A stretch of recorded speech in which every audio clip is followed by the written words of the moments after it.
In this Get Started tutorial, we will explain how to use the transporter atoms and show how the network atoms can be used with the advanced transporter. A transport atom can act as a forklift truck, AGV, or any other kind of vehicle that transports product atoms from one atom to another. It transports one product at a time and travels the shortest distance between the top right corner of the atom when picking a product to the top left corner of the destination atom.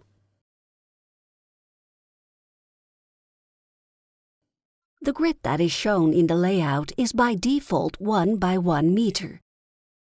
The distance between the atom and the speed setting for the transporter will affect the travel time of the transporter. The transporter is connected in the flow like other atoms. In the rest of this tutorial, we will show the use of the advanced transporter atom, which has a lot more functionality.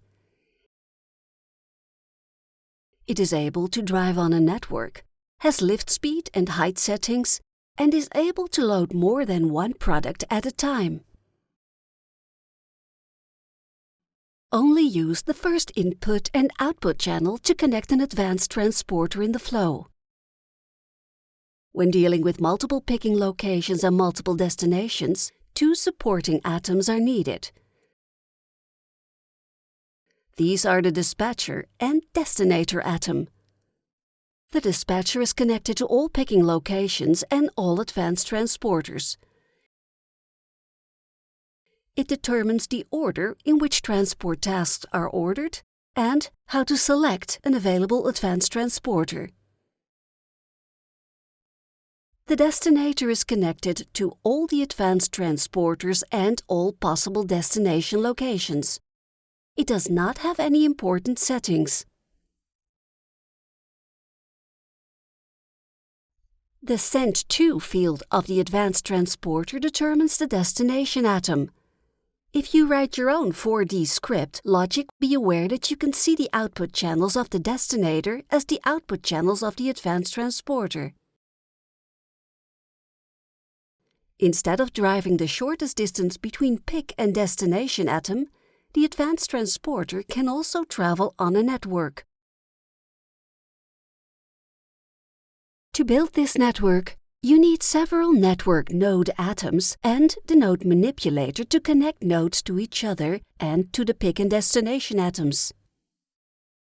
To connect two nodes, place the node manipulator on top of the node. Right-click and drag to the other node.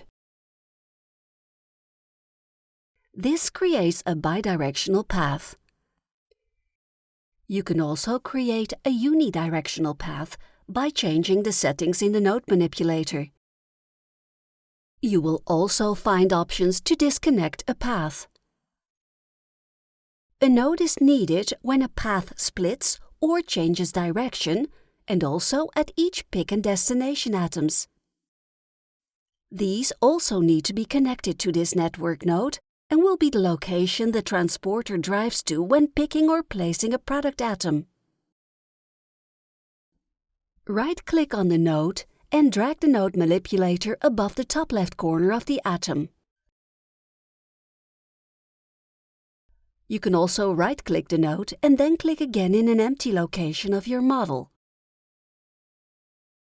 Blue lines show which node is connected to which pick or destination atom. Besides creating the network, you also always need a network controller in the model. This atom identifies the nodes in your model and builds a shortest route table, which is referenced by the transporters. Each time you make changes to the network, such as adding a path or moving a node, this table needs to be updated. This can be done automatically on reset. Finally, the advanced transporter also needs to be linked to the network. You need to select one of the network nodes. This will also be the starting location of the transporter each time you reset the model. You can connect a status monitor to the advanced transporter to get insight in the time the transporter travels with or without a load or is waiting for a transport task. To summarize, to have a transporter drive over a network, build it using the network nodes and the node manipulator. Use a network controller to make a shortest route table and link the transporter to a network node. On the visualization page of the transporter, you can select the option Show Path in 2D. This will make sure the path to which the transporter is driving is shown and you can easily see its destination.